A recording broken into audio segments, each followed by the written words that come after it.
Some of the biggest songs of the 1960s weren't released under the name The Beatles. They were given away. Before Lennon-McCartney became the most famous songwriting credit in pop history, they were ambitious young writers trying to get their songs recorded by anyone who would take them. Managers pitched them, publishers pushed them, demo tapes circulated, and sometimes those songs landed in someone else's hands and became hits. These are 10 songs written by Lennon-McCartney for other singers that made their mark outside the Beatles' catalog. Number 10, Tip of My Tongue, Tommy Quickly, 1963. When I want to speak to you, it sometimes takes... In 1963, the Beatles were exploding in Britain. Beatlemania was building by the week. But behind the scenes, their manager Brian Epstein had another plan. If Lennon-McCartney could become a hit songwriting brand, not just a band, their influence would multiply. Tip of My Tongue was one of those early attempts. It sometimes takes a week or two to think of things. The song was handed to Tommy Quickly, another Epstein-managed artist. On paper, it made sense. Quickly had energy. The Beatles had the material. The music scene was hungry for anything connected to Liverpool. The track itself is classic early Lennon-McCartney, upbeat, hook-driven, packed with youthful urgency. You can hear the Mersey beat pulse in every chord change. But here's the thing. To think of things I want to say to you. The Beatles themselves weren't fully satisfied with it. Some reports suggest they felt the melody wasn't strong enough. Others say they simply had too many songs in rotation. Still, giving it to another artist was strategic. Quickly released the single, and it reached number 44 on the UK charts. Not a smash, but not invisible either. It proved that the Lennon-McCartney name alone was starting to carry weight. Even when they weren't performing the songs, people were listening. Oh, the words just stay on the tip of my... For Tommy Quickly, it became one of his better-known recordings. For Lennon-McCartney, it was part of a bigger blueprint, building a songwriting empire beyond their own albums. And that blueprint would only get bigger. Number 9, It's For You, Cilla Black, 1964.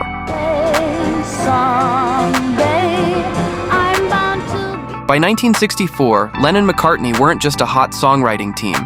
They were a brand, and one of the biggest beneficiaries of that brand was Cilla Black, another artist managed by Brian Epstein. Epstein saw the potential immediately. If the Beatles were the engine of British pop, why not fuel other careers with their songs? It's For You was written specifically with Cilla in mind. Paul McCartney reportedly helped coach her on the vocal delivery, even attending rehearsals to make sure she captured the dramatic phrasing the song demanded. That alone shows how seriously they took it. The song itself is far more theatrical than early Beatles singles. It opens softly, almost restrained. Then it builds.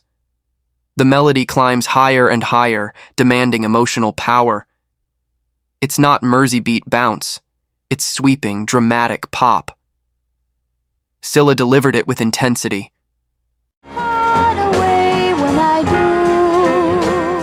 The single reached number 7 on the UK singles chart in 1964, becoming one of her early hits.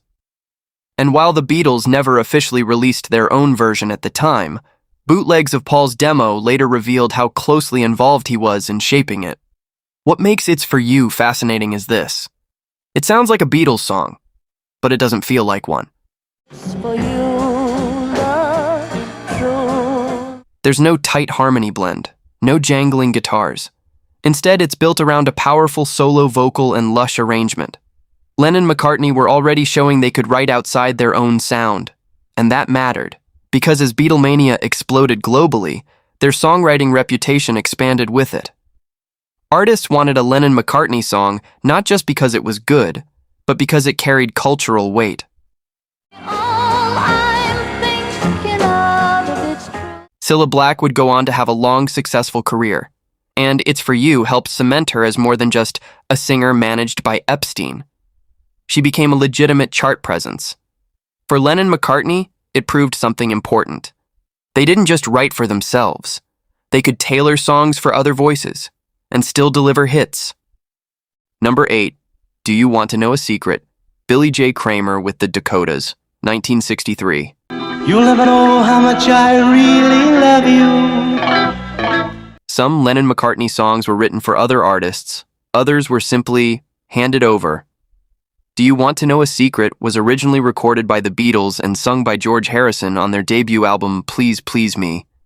It had charm, innocence, and that unmistakable early 60s warmth. But Brian Epstein saw an opportunity. You'll never know how much I really care. Billy J. Kramer, another Liverpool act under Epstein's management, needed strong material. And what better way to launch him than with a Lennon-McCartney tune? The song was passed along. Kramer's version kept the sweet melody and simple structure intact, but it leaned even harder into the clean, accessible pop sound that radio loved. It felt polished, approachable, designed to compete directly with the wave of Merseybeat acts flooding the charts. And it worked. Listen, do you? Billy J. Kramer with the Dakotas took Do You Want to Know a Secret to number 2 on the UK singles chart in 1963. In the United States, it reached the top 10. For a moment, Kramer had one of the biggest songs in the world, written by Lennon-McCartney but not performed by the Beatles. That's what makes this track fascinating. Do you want to know a secret? It blurs the line between Beatles canon and outside hit. The Beatles version exists. It's part of their history. But Kramer's recording was the one pushed as a single, the one climbing the charts independently, and it proved something powerful. Lennon-McCartney didn't need to be the faces of a song for it to succeed. Their writing alone could carry a record. Billy J. Kramer would score several more hits written by the duo, becoming one of the most successful non-Beatles recipients of their catalog. Number 7, From Me to You, Del Shannon, 1963. By 1963, From Me to You was already a Beatles hit in the UK. But what happened next showed just how fast Lennon-McCartney's reputation was spreading beyond Britain. Del Shannon, the American rock star behind Runaway, became one of the first major US artists to record a Lennon-McCartney song. At the time, the Beatles hadn't yet broken America. Their name carried buzz overseas, but they weren't dominating US radio.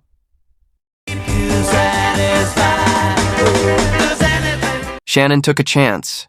He recorded From Me to You and released it in the United States months before the Beatles would fully conquer the American charts. In a way, he helped introduce American listeners to the songwriting partnership before Beatlemania truly landed. Just call on me and I'll send it along with love. His version leaned into his signature falsetto style, giving the song a slightly different texture from the Beatles' crisp, harmony-driven original. It sounded more like early 60s American pop rock, smoother, less frantic, but still catchy. The single reached the US Top 100. Modest by later Beatles standards, but significant at the time.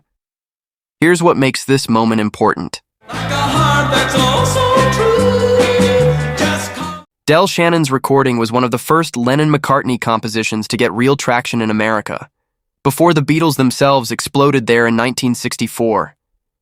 It showed that their songwriting could travel. It wasn't just a Liverpool phenomenon. It wasn't just British youth culture. American artists saw the potential in those melodies and lyrics even before most US radio programmers did. Just call on me and I'll send it along with love. When the Beatles finally arrived on The Ed Sullivan Show in 1964, the groundwork had already been quietly laid by recordings like this.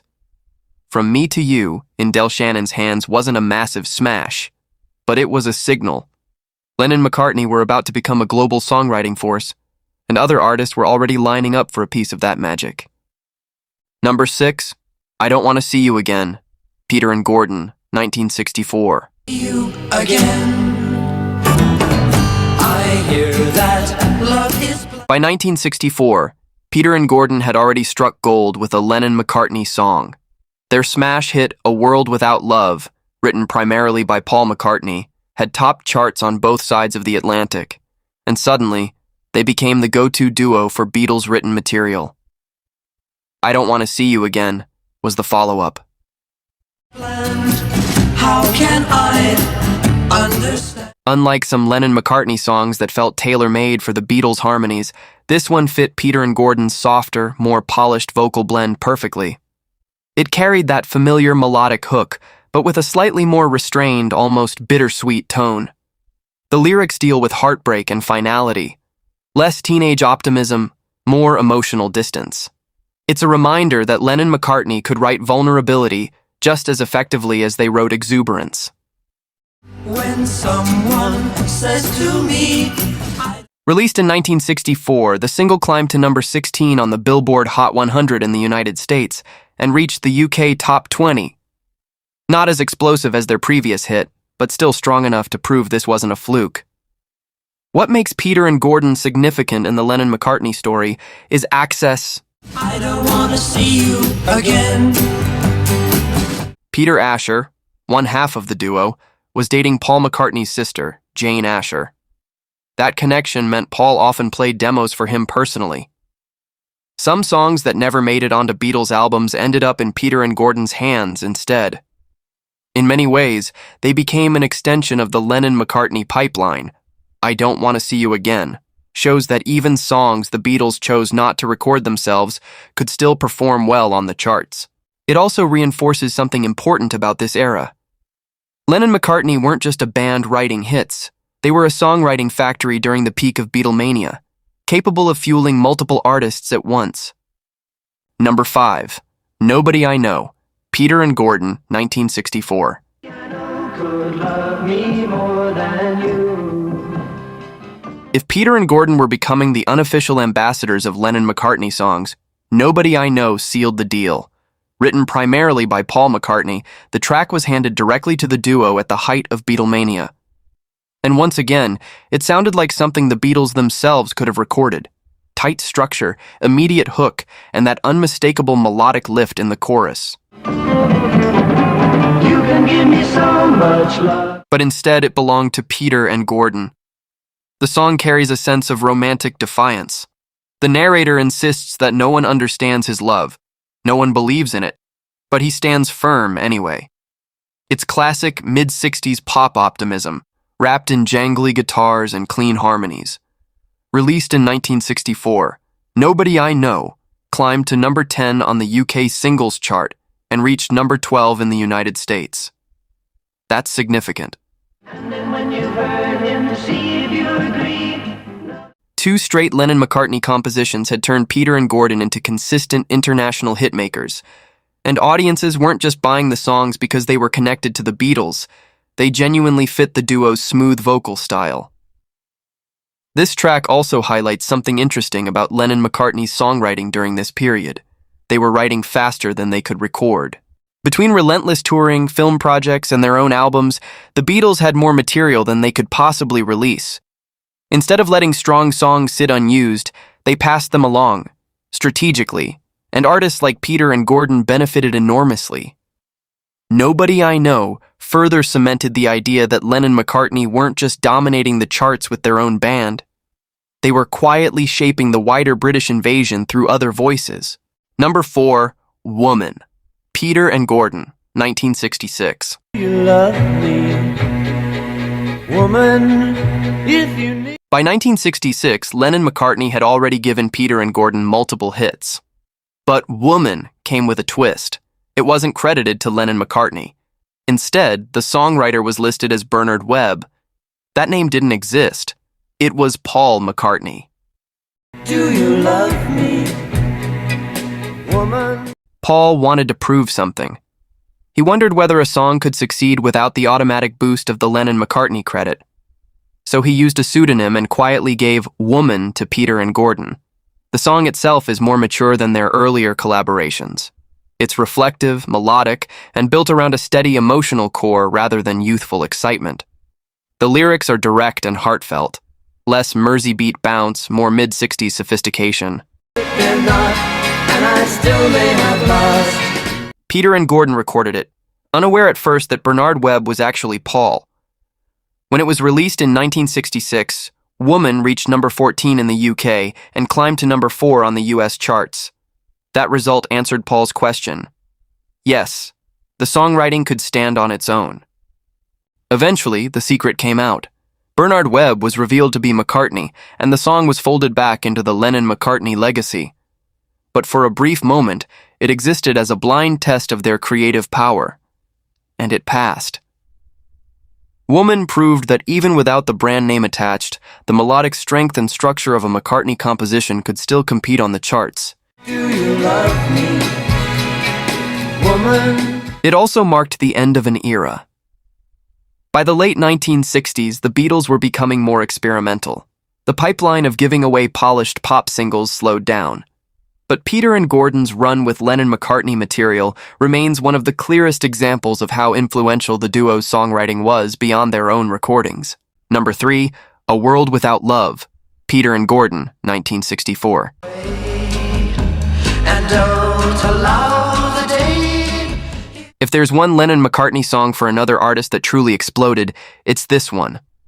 A World Without Love wasn't just a modest hit. It was a global smash. The song was written primarily by Paul McCartney when he was still a teenager, reportedly even before the Beatles had fully broken through. But John Lennon wasn't fond of it, particularly the opening line, "Please lock me away." The Beatles passed on recording it themselves. That decision changed Peter and Gordon's career forever. With Peter Asher dating Paul's sister, Jane Asher, the duo had direct access to McCartney demos. When they recorded A World Without Love in 1964, everything clicked. The melody was immediate. The harmonies were clean and polished. The hook was undeniable. The single shot to number 1 in the UK. Then it crossed the Atlantic and hit number 1 on the Billboard Hot 100 in the United States. That's massive. For a moment, Peter and Gordon weren't just riding the British invasion. They were leading it with a Lennon-McCartney song that the Beatles themselves had rejected. And here's the irony. The track doesn't sound like a leftover. It sounds like a hit. It has that classic McCartney romantic sweep, that upward melodic lift that defined so many early Beatles ballads. But in Peter and Gordon's hands, it feels slightly smoother, slightly more adult, tailored to their vocal style. A World Without Love became their signature song and remains one of the most successful Lennon-McCartney compositions recorded by another act. Even songs the Beatles chose not to keep could still dominate the charts. Sometimes the outtake becomes someone else's breakthrough. Number 2, I Wanna Be Your Man, The Rolling Stones, 1963. Before the Beatles and the Rolling Stones became rivals, they were allies. In 1963, the Stones were still finding their footing. They were known as a gritty blues band with attitude, but they didn't have a major original hit yet. Enter Lennon and McCartney. The story has become legendary. While visiting a London studio, John and Paul ran into Mick Jagger and Keith Richards. The Stones needed a single. Lennon and McCartney stepped aside, finished writing I Wanna Be Your Man, almost on the spot, and handed it over. That's how fast it happened. The song itself is simple, built around a repetitive hook and raw energy rather than intricate melody. It's not one of Lennon-McCartney's most sophisticated compositions, and that may be why they were comfortable giving it away. But in the Stones' hands, it worked. Their version leaned into swagger and blues grit. It had edge. It had attitude. It felt different from the polished harmonies of the Beatles. The Beatles later recorded their own version for With the Beatles, sung by Ringo Starr, but it was the Stones' single that hit the charts first. And that's the fascinating part. 2 future giants of rock history connected through one quickly written song. It shows just how dominant Lennon and McCartney were becoming. Not just as artists, but as kingmakers. Number 1, Bad to Me, Billy J. Kramer with the Dakotas, 1963. I'm so in love with you. If there's one Lennon-McCartney giveaway that truly defined this era, it's Bad to Me. Written primarily by John Lennon, the song has all the hallmarks of early Beatles brilliance. Sharp melody, emotional urgency, and that instantly memorable hook. but the Beatles never released it themselves. The birds in the sky would be sad and lonely if they... Instead, it was handed to Billy J. Kramer with the Dakotas, another Brian Epstein-managed act who had already benefited from Lennon-McCartney material. And this one was huge. Released in 1963, Bad to Me shot straight to #1 on the UK singles chart, not top 10, not modest success. #1. The song captures the vulnerability of young love, the narrator insisting he can't let go of someone who treats him badly. It's dramatic but catchy, packed with the kind of melodic lift that Lennon especially excelled at in the early 60s. Some bootleg demos later revealed Lennon's own version, and you can hear how close it is to a classic Beatles single. In another timeline, this might have been a chart topper under their own name. But giving it away was strategic.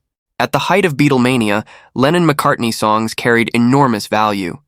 Passing strong material to artists within Epstein's circle helped build an entire ecosystem of success around them. Billy J. Kramer became one of the most visible examples of that strategy working perfectly. Bad to Me didn't just chart, it dominated. And it stands as perhaps the clearest example that Lennon-McCartney's songwriting power extended far beyond the Beatles themselves. They weren't just writing hits for their band.